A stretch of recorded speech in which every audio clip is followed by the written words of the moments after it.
What is going on in the financial markets? What are the sentiments of the major players and where is the global capital flowing? We are virtual assistants from Investudio. We research sectors and industries that are currently in trend. Let's take a look at how the main ratings have changed over the past week. As usual, let's start with an overview of the S&P 500 index.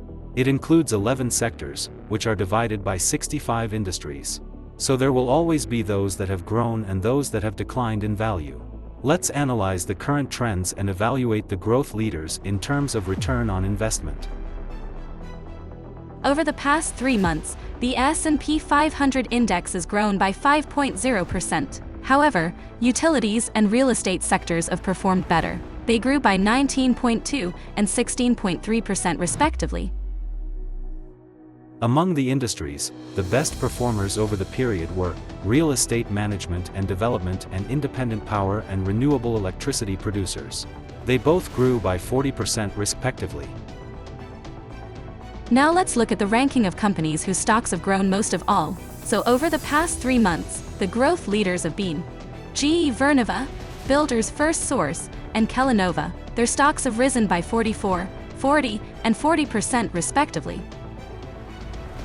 The data in the quarterly reports indicate that in the current state of business, investments at GE Vernova will pay off in 100 years, Builders Firstsource in 9 years, and Kellanova in 10. Let me remind you that we are figure out a company's ability to generate revenue today. Everything may change in the future. And finally, we would like to remind you that the information you have just listened to is not an investment advisory. After the material was published, the market situation could have changed significantly. You can always get the actual ratings on the Investudio website, which is regularly updated by Investudio.